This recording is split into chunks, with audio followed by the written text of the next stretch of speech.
Have you ever wondered why you feel tired, even when you've done everything right? Why it feels like you're constantly giving but still feel invisible? You try to be kind, helpful, understanding. You listen. You fix. You say yes, even when your whole body screams no. Because you were taught that being good means being available, being quiet, being agreeable.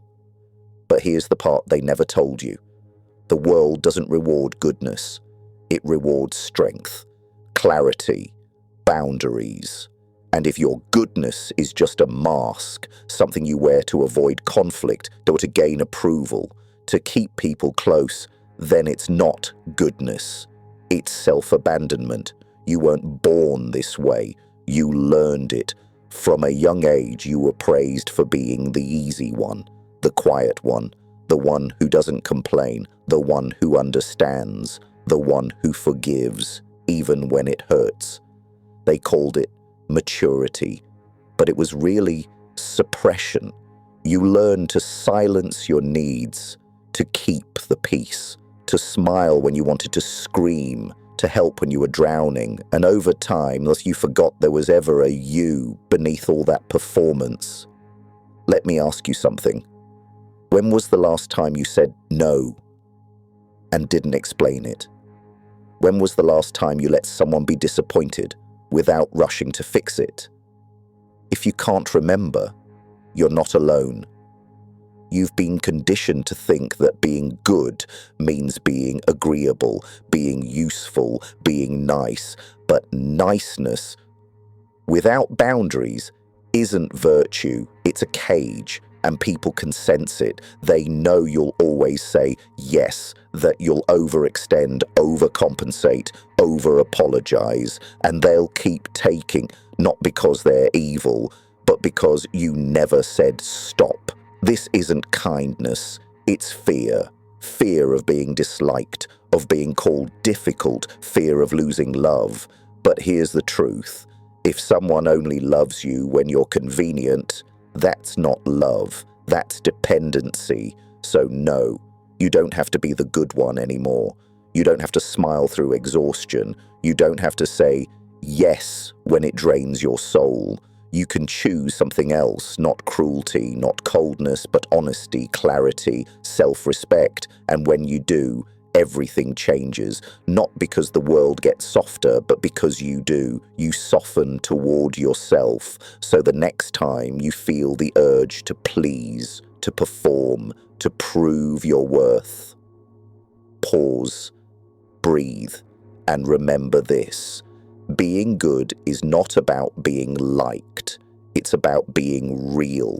And realness, that's where your power begins. They told you kindness is everything. Be gentle, be generous, be understanding, and you tried. You really did.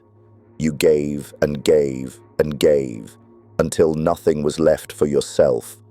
You answered every text, picked up every call, showed up for people who wouldn't even notice if you disappeared. You thought, if I love more, if I try harder, they'll finally see me. But they didn't, because kindness without boundaries doesn't look like strength. It looks like desperation, and desperation invites exploitation. You become the nice one, the one who forgives first, the one who never complains, the one who's always there. But being always there starts to feel like being nowhere, because no one checks on the strong friend. No one worries about the one who never says no. You become background noise, useful, comfortable, invisible. And here's what they don't teach you. Kindness isn't always kind. Not when it costs your self-respect. Not when it demands your silence. Not when it turns you into a shell of yourself just to keep others happy. Niccolò Machiavelli wrote, "Everyone sees what you appear to be. Few really know what you are. You appear good, kind, harmless. But inside, you're tired. You're quietly angry. Not because you're weak, but because you're done. Done carrying relationships on your back. Done being the emotional nurse for people who never return the favor. You don't want revenge. You want distance. Not because you hate them, but because you're learning to love yourself. And when you begin to choose yourself, they'll say you've changed. They'll call you selfish, cold, distant. But in reality, you're healing. You're redefining what kindness actually means. It's not saying yes to everything. It's not letting people walk over you just to avoid discomfort. It's saying, I can care about you without abandoning me. That's real kindness. Balanced, honest, rooted in strength. You were never too much. You were just too available. So next time someone says, why are you so distant now? You don't need to justify. You don't owe anyone your burnout just to make them feel loved. Let your silence speak. Let your absence echo. Because when you stop explaining yourself, you start respecting yourself. And the people who really care, they won't be scared by your boundaries. They'll rise to meet them. You've always thought silence meant weakness, that if you don't explain, if you don't defend, people will misunderstand you, judge you, maybe even walk away.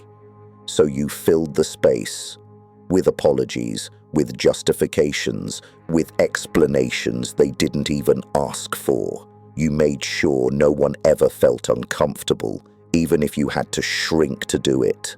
But now, you're quiet, not because you've run out of words, but because you've finally found your worth. This silence, it's not a void, it's a boundary. And boundaries, they're not punishments, they're clarity. Machiavelli said, it is better to be feared than loved if one cannot be both. But fear doesn't always come from loudness. Sometimes the most powerful people are the quietest ones in the room. You don't yell anymore. You don't chase. You don't convince anyone to stay. Because now you know. The ones who need convincing were never really with you. This shift unsettles people. They're used to the version of you that over-explains, over-apologizes, over-delivers. And when that version goes silent, they panic. Are you okay? Did I do something wrong? Why are you acting different? You're not acting, you're evolving, and evolution feels cold to those who were warmed by your self-abandonment. They confuse your peace with distance, your stillness with indifference, your boundaries with betrayal. But here's the truth. You're not being cold. You're just no longer available for chaos. You're not being distant. You're just protecting your energy like it actually matters now. Because it does. The more silent you become, the more they hear their own noise. And that noise? It used to drown out your truth. But now, you don't compete with it. You rise above it. You let people sit in the discomfort of not having access to you. You let the silence speak where words were once wasted. And in that silence, you reclaim your center. Machiavelli understood one thing well. Power is not about force, it's about perception. And nothing shifts perception more than someone who refuses to be shaken. You're no longer performing peace, you're becoming it. And real peace doesn't need approval. It doesn't need permission. It just is. Let them call you mysterious. Let them say you've changed. Let them struggle to predict you, because unpredictability is freedom. Silence, when chosen with intention, becomes strategy. It's not a retreat. It's a repositioning. You're not hiding. You're observing. You're not avoiding. You're recalibrating. And that unsettles those who benefited from your noise. So now ask yourself this. if you didn't have to explain anything ever again? How powerful would you become? They said you were kind, so you gave. They said you were generous, so you kept giving. They said you were strong, so you never broke. You were praised for your light, so you hid your shadows. You were rewarded for your patience, so you silenced your rage. You were loved when you were useful, so you made yourself smaller, easier, nicer, and they called it good. But it wasn't goodness, it was obedience. It was survival. It was the performance of goodness built on the fear of being rejected. You weren't kind, you were terrified of disappointing them, of losing your place in their world, of being labeled selfish, difficult, ungrateful, and so you became good. But here's the truth. Good is just another cage. It tells you to please, but not to protect, to give, but not to question, to forgive, but never confront, to love, even when it's killing you. And they'll love you for it, right up until the moment you say no.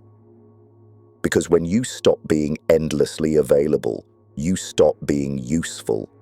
And when you're no longer useful, you stop being lovable, at least to the ones who only valued your performance. That's when you learn. They never loved you. They loved the version of you that bled quietly. But the moment you speak up, you're aggressive. The moment you walk away, you're heartless. The moment you choose yourself, you're the villain. You see it now, don't you? The script was never written by you. It was handed to you from parents, partners, teachers, culture, and you played the role perfectly. But at what cost? You lost your edges, your anger, your boundaries, your needs, all trimmed down to fit their idea of good. But Machiavelli once warned, the promise of virtue often leads to weakness.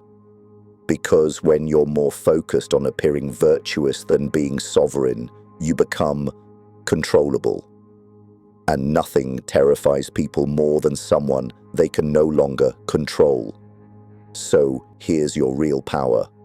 Not in being liked, not in being understood, but in being whole, in choosing your voice, even if it shakes, in protecting your truth, even if it offends, in walking away, even if it leaves them confused. Goodness that costs your soul isn't goodness. It's sacrifice, and you weren't born to be a sacrifice. So now, the real question is this: are you willing to be seen as bad in someone else's story, just to finally be the hero in your own? At some point, you stop trying to fix it. You stop trying to smooth over the cracks, to play the role, to make sure everyone's still comfortable, even if it means you're not. You stop apologizing for your boundaries, for your silence, for your peace. And that's when the discomfort begins, not yours, theirs, because the person you're becoming no longer fits inside the cage they built for you, the mold they praised, the version of you they could predict, manipulate, depend on. You stop laughing at jokes that cut too close. You stop explaining why your no means no. You stop replying to every text, picking up every call, carrying every emotional load that was never yours to begin with. You stop showing up out of guilt and start showing up for yourself. And they feel the shift. They sense the distance. They say you've changed. And they're right, you have. But they don't mean it as a compliment. They mean it as an accusation. You're not who you used to be. You've become selfish. You think you're better now? But you're not better. You're just done. Done performing, done shrinking, done being the emotional cushion for everyone else's chaos. You were never cold, you were just tired of burning. You were never arrogant, you finally found your worth. You were never selfish, you just stopped dying for people who wouldn't even stretch for you. The truth is, you've stepped out of the role. The fixer, the pleaser, the peacekeeper, the one who absorbed pain so others didn't have to feel theirs. But you're not a sponge, you're a soul. And your energy isn't infinite, it's sacred. They'll miss the old you, of course they will. The version who smiled through discomfort, who said yes while screaming no, who gave without question and stayed without recognition. But missing you doesn't mean they respected you. It means they miss what you did for them. And now you do for yourself. You sleep without checking your phone. You leave messages on read. You take walks without telling anyone where you're going. You cry without apologizing. You breathe without asking permission. And in that space, you begin to meet yourself. Not the version others sculpted, not the echo of everyone else's needs, but you, raw, real, rooted. It's not always easy. Sometimes you'll ache for the old patterns, sometimes you'll miss the praise, even if it came at the cost of your soul. But each time you choose presence over performance, truth over tolerance, self-respect over people-pleasing, you reclaim a piece of yourself. You realize being good isn't the goal, being whole is. And wholeness means being willing to disappoint others if it means finally being honest with yourself. You don't owe anyone your constant availability. You don't have to contort to be loved. You don't need to be understood to be valid. You just need to be real. And real will cost you comfort, familiarity, approval, but what you gain: peace, power, presence. So here's the question, the one that matters most. If losing people is what it takes to find yourself, are you finally ready to let them go? So here you are, not perfect, not finished, but no longer performing. You've peeled back the layers, the politeness, the pleasing, the mask of being good, and beneath it all, you found something raw, unpolished, unfiltered, real. Not the version that was praised, not the version that got applause, but the version that felt. Because for too long, you believed that being good meant being agreeable, silent, soft, safe. You believed that goodness was earned through self-sacrifice, that to be loved meant being useful, and to be useful meant disappearing. You weren't taught strength, you were taught submission, wrapped in a smile. But the truth is this: real strength isn't loud. It doesn't dominate. It doesn't demand. It chooses stillness when the world screams. It holds the boundary without apology. It says no without guilt. Real strength is being whole in a world that profits from your fragmentation. It's refusing to be who they need just to feel needed. It's choosing solitude over performance, truth over reputation. And yes, they'll judge you. They'll say you're cold, arrogant, difficult, but they don't see the cost of always being the good one.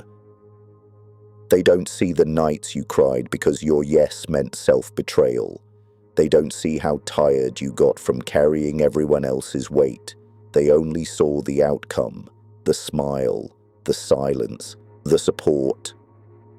And now that you've stepped away, they feel the void, not because you were weak, but because you were holding everything together. But this isn't about revenge or punishment or bitterness. This is about reclaiming your rhythm, your voice, yourself. You've realized that peace isn't the absence of conflict, it's the presence of truth. It's choosing your own soul, even if it means losing the crowd.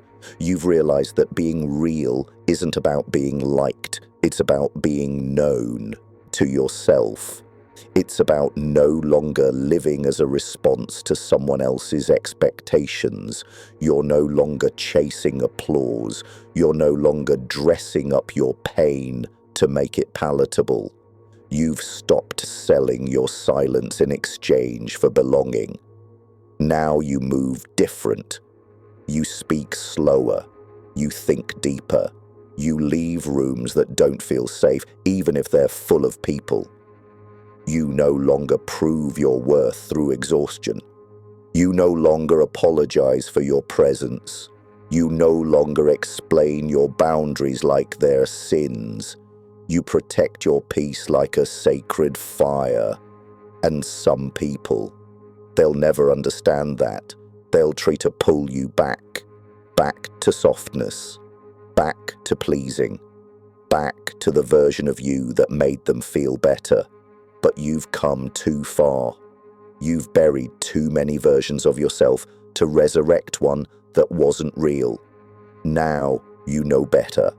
Now you know what freedom feels like. It feels quiet, it feels solid, it feels like finally you're not acting anymore. So let them talk, let them misunderstand, let them go. Because this time, you're not holding the door open. You're not begging to be seen. You're not proving anything. You're just standing still, breathing, living, choosing. And that, my friend, is terrifying to those still hiding behind masks. So now I'll leave you with this.